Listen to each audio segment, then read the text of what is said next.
Chers dames, chers demoiselles, chers messieurs, un coup bien mérité vient d'être infligé à l'OTAN, plus particulièrement à la France.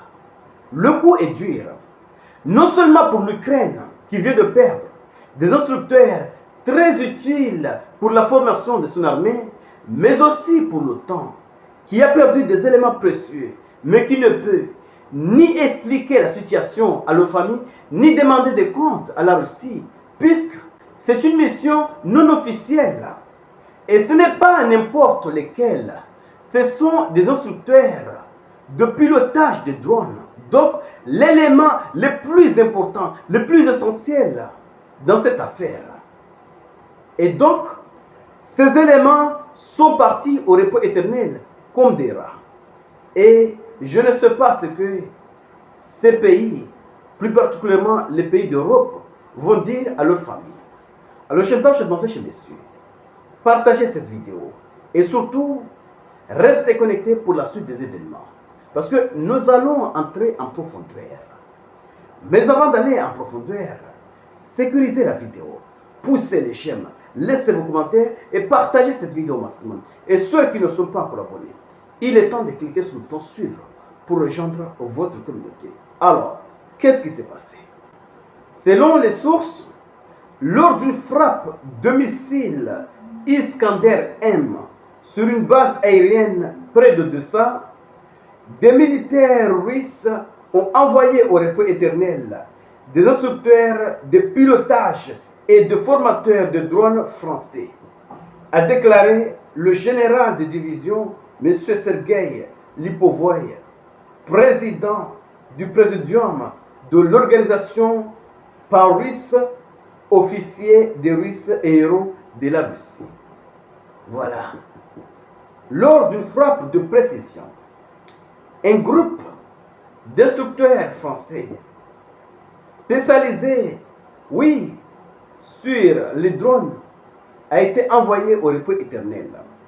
D'après la même source, l'aérodrome se trouvait près du village de Bouyalk, abritait un centre de formation d'opérateurs de drones directement supervisé depuis l'Europe.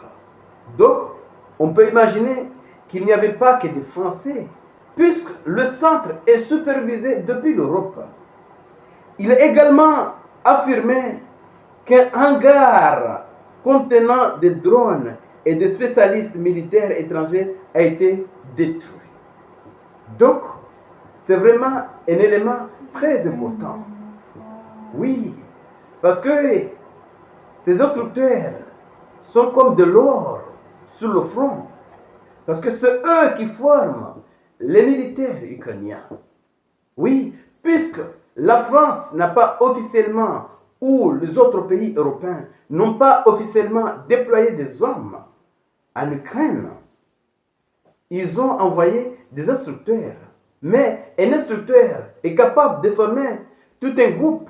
Donc, envoyer un groupe d'instructeurs au repos éternel, c'est comme envoyer un régiment au repos éternel. Alors, chez monsieur, la situation commence à devenir extrêmement difficile. Et c'est normal que Manu et Mers et Stermer ne souhaitent pas que la Russie gagne, même si la Russie a déjà gagné, puisqu'ils ont beaucoup perdu.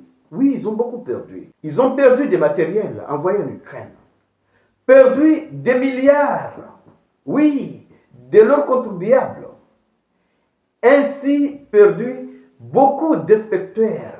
Leurs armées sont totalement affaiblies, puisque une partie de leurs instructeurs, une partie de leurs vrais éléments ont été envoyés au repos éternel en Ukraine.